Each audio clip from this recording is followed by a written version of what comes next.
കോൺഗ്രസിനുള്ളിൽ Sangh Parivar cell. ഒടുവിൽ കോൺഗ്രസ് അത് തിരിച്ചറിഞ്ഞിരിക്കുന്നു. അതിന് നേതൃത്വം നൽകുന്നത് ശശി തരൂർ. ശശി തരൂറിൻ്റെ ഓരോ നീക്കവും ജാഗ്രതയോടെ ഇപ്പോൾ കണ്ടു തുടങ്ങിയിരിക്കുന്നു കോൺഗ്രസ്. അടിയന്തരാവസ്ഥയ്ക്കെതിരെ ഇന്ദിരാഗാന്ധിയെ വിമർശിച്ചുകൊണ്ട്, അവരുടെ മകൻ സഞ്ജയ് ഗാന്ധിയെ വിമർശിച്ചുകൊണ്ട് ലേഖനം എഴുതിയിരുന്നു ശശി തരൂർ. അതിനുശേഷം ലണ്ടനിലെ ജിൻഡൻ ഗ്ലോബൽ സർവകലാശാലയിൽ മോദിയെ പ്രശംസിച്ച് ഒരു BJP നേതാവ് നടത്തുന്ന രീതിയിൽ ഒരു പ്രസംഗവും ശശി തരൂർ അങ്ങ് കാച്ചി. കോൺഗ്രസിൻ്റെ രാഷ്ട്രീയം വിട്ട് രാജ്യം ദേശീയതയിലേക്ക് പോകുന്നുവെന്നും നരേന്ദ്രമോദിയുടെ ഭരണത്തിൽ കീഴിൽ ഇന്ത്യയുടെ സമ്പദ് വ്യവസ്ഥ വർദ്ധിച്ചിരിക്കുന്നുവെന്നും എല്ലാം സുതാര്യമാകുന്നുവെന്നും അഴിമതി തുടച്ചു നീക്കപ്പെട്ടുവെന്നും ഒക്കെയാണ് ശശി തരൂർ ജിൻഡൻ ഗ്ലോബൽ സർവകലാശാലയിൽ വെച്ചു കാച്ചിയത്. എന്തായാലും ഇതോടെ ഒരു കാര്യം മനസ്സിലായി, ശശി തരൂർ BJPയിലേക്ക് തന്നെ. പക്ഷേ എങ്ങനെയാണ് ശശി തരൂർ BJPയിലേക്ക് പോകുന്നത്? എന്തായിരുന്നു ശശി തരൂറിൻ്റെ ഉദ്ദേശം? ഇവിടെയാണ് സംഘപരിവാറിൻ്റെ വളരെ കൃത്യതയാർന്ന കളി മനസ്സിലാകുന്നത്. ശശി തരൂറിനെ പോലെയുള്ള ഒരു അധികാര മോഹിയെ കോൺഗ്രസിനുള്ളിൽ നുഴഞ്ഞ് കയറ്റക്കാരനായി വിട്ട് പതിയെ കോൺഗ്രസിൽ സംഘപരിവാർ ശക്തികളെ വളർത്തിയെടുക്കുക, കോൺഗ്രസിനെ പിളർത്തുക, ഇതായിരുന്നു സംഘപരിവാറിൻ്റെ നയമെന്ന് ഇപ്പോൾ വ്യക്തമാകുന്നു. ശശി തരൂർ തികച്ചും BJPക്കാരനായി മാറിയിരിക്കുന്നു.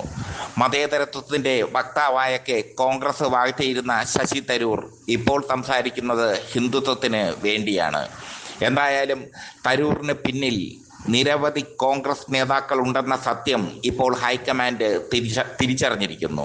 തരൂർ എപ്പോൾ പുറത്തു പോയാലും അയാൾക്കൊപ്പം കുറച്ച് നേതാക്കൾ കൂടെ പോകും എന്നുള്ള സത്യമാണ് കോൺഗ്രസ് തിരിച്ചറിഞ്ഞിരിക്കുന്നത്.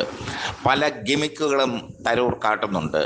ഒരു ദേശീയ ഏജൻസി എന്ന് പറഞ്ഞ് തരൂർ തന്നെ PR ടീമിനെ വെച്ച് ഒരു സർവേ നടത്തി. അതിൽ കേരളത്തിലെ മുഖ്യമന്ത്രിയാകാൻ ഏറ്റവും യോഗ്യൻ താനാണെന്ന് തരൂർ തന്നെ പറഞ്ഞു വെച്ചു. തരൂർ ആ സർവേ തൻ്റെ സോഷ്യൽ മീഡിയ പ്ലാറ്റ്ഫോമിൽ ഇടുകയും ചെയ്തു, അതിലൂടെ പ്രചരിപ്പിക്കുകയും ചെയ്തു. ഇങ്ങനെ പലതരത്തിലുള്ള തറക്കളികളാണ് തരൂർ കളിച്ചുകൊണ്ടിരിക്കുന്നത്. കോൺഗ്രസ് ആകട്ടെ തരൂറിൻ്റെ ഓരോ നീക്കത്തിലും ഉത്കണ്ഠ പുലർത്തി തുടങ്ങിയിരിക്കുന്നു. ഇപ്പോൾ തരൂറിൻ്റെ കാര്യത്തിൽ കണ്ടില്ല കേട്ടില്ല എന്ന മനോഭാവമാണ് കേരളത്തിലെ കോൺഗ്രസ് നേതാക്കളും എടുക്കുന്നത്. മുരളീധരൻ മാത്രമാണ് വാ തുറന്ന് എന്തെങ്കിലും പറഞ്ഞത്. ബാക്കിയുള്ളവരെല്ലാം മൗനത്തിലാണ്, വായില്ലാ കുന്നിൽ അപ്പന്മാരായി മാറിയിരിക്കുന്നു. കേരളത്തിൽ തരൂറിനോടൊപ്പം എത്ര കോൺഗ്രസ്സുകാർ പോകും എന്ന് ഇനി കണ്ടറിയാം. കാരണം അതിവിദഗ്ധമായി കോൺഗ്രസിൽ സംഘപരിവാർ സെൽ പ്രവർത്തിച്ച് തുടങ്ങിയിരിക്കുന്നു. വർഗീയ ശക്തികൾ ഇങ്ങനെയാണ്, മറ്റു പാർട്ടികളിൽ നുഴഞ്ഞു കയറും, എന്നിട്ട് അവിടെ പ്രവർത്തനം ആരംഭിക്കും. സംഘപരിവാറിൻ്റെ രീതിയും അതാണ്. CPMനുള്ളിലേക്ക് സംഘപരിവാർ സെല്ല് കടന്നു ചെല്ലാനുള്ള സാധ്യത കുറവാണ്. കാരണം അവരൊരു കേഡർ പാർട്ടിയാണ്. കേഡർ നയം അവർക്കുണ്ട്. മാത്രമല്ല അവർക്ക് സ്വന്തമായി ഒരു ഇൻ്റലിജൻസ് സംവിധാനവുമുണ്ട്, പ്രത്യേകിച്ചും കേരളത്തിലെ CPMൽ. പക്ഷേ കോൺഗ്രസ് അങ്ങനെയല്ല. കോൺഗ്രസ് ആൾക്കൂട്ടത്തിൻ്റെ കൂട്ടായ്മയാണ്. അവിടെ ആർക്കും നുഴഞ്ഞു കയറാം.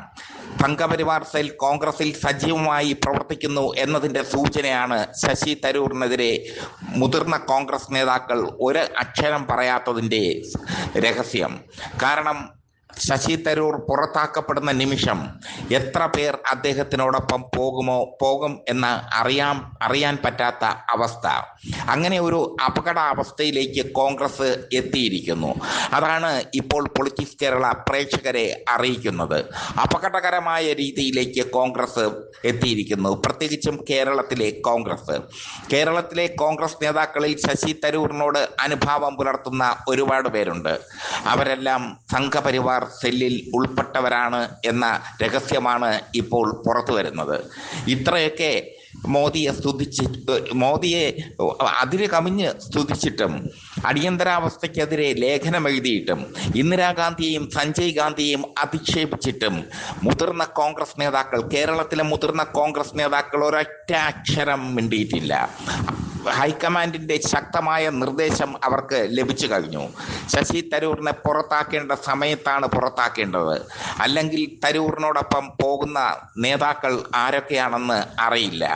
അത് 2026 നിയമസഭാ തെരഞ്ഞെടുപ്പിനെ ബാധിക്കും. അതുകൊണ്ടാണ് മിണ്ടാതിരിക്കുന്നത് ഹൈക്കമാൻഡ്. AICC തരൂറിന്റെ നീക്കങ്ങളെ ശ്രദ്ധാപൂർവം വീക്ഷിക്കുന്നു. കാരണം തരൂർ ഓരോ ദിവസവും മോദിക്ക് സ്തുതിപാടി മോദിയുടെ ഒരു പാണനായി നടക്കുന്നു. വിശ്വപൗരൻ ഇപ്പോൾ മോദിയുടെ പാണനായി മാറിയിരിക്കുന്നു. മോദിക്ക് സ്തുതി പാടുക, അതാണ് വിശ്വപൗരനെന്ന് കോൺഗ്രസുകാർ വിശേഷിപ്പിച്ച ശശി തരൂറിന്റെ ഇപ്പോഴത്തെ ജോലി. എന്തായാലും നല്ലൊരു പണിയാണ് ശശി തരൂർ കോൺഗ്രസിന് കൊടുത്തത്. 8ന്റെ പണി എന്ന് വേണമെങ്കിൽ പറയാം. സംഘപരിവാർ ശശി തരൂറിനെ റാഞ്ചിയിരിക്കുന്നു. അത് ഇന്നും ഇന്നലെയും തുടങ്ങിയ പ്രവൃത്തിയല്ല. മോദി അധികാരത്തിൽ വീണ്ടും എത്തിയപ്പോൾ ശശി തരൂറിലെ അധികാരമോഹി ഉണർന്നു. സംഘപരിവാർ സെൽ കോൺഗ്രസിനുള്ളിൽ പ്രവർത്തിച്ചു തുടങ്ങി. അതിൻ്റെ നായകനായി ശശി തരൂർ അതിവേഗം മാറി. കാലാകാലങ്ങളായി സംഘപരിവാർ സെൽ കോൺഗ്രസിൽ പ്രവർത്തിക്കുന്നുണ്ട്. നരസിംഹറാവുവിൻ്റെ കാലം മുതൽ തന്നെ. അതൊക്കെയാണ് ബാബറി മസ്ജിദിൻ്റെ തകർച്ചയ്ക്ക് കാരണമായി മാറിയത്. എന്തായാലും ഇനിയിപ്പോൾ കോൺഗ്രസിന് വളരെ ശ്രദ്ധിക്കേണ്ട സമയമാണ്. കോൺഗ്രസിന് ശനികാലമാണ്. നിലമ്പൂർ ഉപതെരഞ്ഞെടുപ്പ് കഴിഞ്ഞ് തദ്ദേശ സ്വയംഭരണ തെരഞ്ഞെടുപ്പിനും 2026 നിയമസഭാ തെരഞ്ഞെടുപ്പിനും ഒരുങ്ങുന്ന കോൺഗ്രസിന് ശശി തരൂർ വലിയൊരു വെല്ലുവിളിയാണ് സൃഷ്ടിച്ചിരിക്കുന്നത്. ശശി തരൂർ തദ്ദേശ സ്വയംഭരണ തെരഞ്ഞെടുപ്പിന് മുമ്പോ നിയമസഭാ തെരഞ്ഞെടുപ്പിന് മുമ്പോ പുറത്തു പോവുകയാണെങ്കിൽ അത് വലിയൊരു പൊട്ടിത്തെറി തന്നെ കോൺഗ്രസിൽ ഉണ്ടാക്കും. CPM അത് ആയുധമാക്കി മാറ്റും. CPM കോൺഗ്രസിനെതിരായുള്ള ഓരോ ചുവടും ശ്രദ്ധാപൂർവമാണ് വീക്ഷിക്കുന്നത്. തരൂരിൻ്റെ ഈ പോക്കിൽ CPM സന്തുഷ്ടരുമാണ്. കാരണം തരൂർ അടിക്കടി കോൺഗ്രസിനെ വിമർശിക്കുന്നു. താൻ മുഖ്യമന്ത്രിയാകണമെന്ന് മേനി പറഞ്ഞ് നടക്കുന്നു. സംഘപരിവാറിൻ്റെ ചാരനായി കോൺഗ്രസിൽ പ്രവർത്തിക്കുന്നു തരൂർ. എന്തായാലും കോൺഗ്രസിൽ സംഘപരിവാർ സെൽ ഉണ്ടെന്നുള്ളത് വ്യക്തമായി കഴിഞ്ഞു ഹൈക്കമാൻഡിന്. അതുകൊണ്ട് തന്നെയാണ് തരൂറിൻ്റെ കാര്യത്തിൽ അവർ വളരെ അർത്ഥഗർഭമായ ഒരു നിശബ്ദത പുലർത്തുന്നത്, അർത്ഥഗർഭമായ മൗനം പുലർത്തുന്നത്. കാരണം തരൂർ അപകടകാരിയാണ്. തരൂർ സംഘപരിവാറിൻ്റെ ചാരനാണ്. തരൂർ സംഘപരിവാറിന് വേണ്ടി കോൺഗ്രസിനുള്ളിൽ നിന്ന് പ്രവർത്തിക്കുന്നു. അതാണ് ഇപ്പോൾ പുറത്തു വരുന്ന യാഥാർത്ഥ്യം. ഈ യാഥാർത്ഥ്യം തിരിച്ചറിയാൻ വൈകിപ്പോയി കോൺഗ്രസിന്. വിവിധ രാഷ്ട്രീയ പാർട്ടികൾക്കിടയിൽ മതതീവ്രവാദ ശക്തികൾ നുഴഞ്ഞു കയറാറുണ്ട്. അതുപോലെയാണ് കോൺഗ്രസിനുള്ളിൽ സംഘപരിവാർ നുഴഞ്ഞു കയറിയിരിക്കുന്നത്. കാലാകാലങ്ങളായി ഇങ്ങനെ നുഴഞ്ഞുകയറ്റം നടന്നുകൊണ്ടിരിക്കുന്നു. അതാണ് കോൺഗ്രസിനെ ഇപ്പോഴത്തെ അപകടത്തിലേക്ക്, ഇപ്പോഴത്തെ അപചയത്തിലേക്ക് നയിച്ചത്.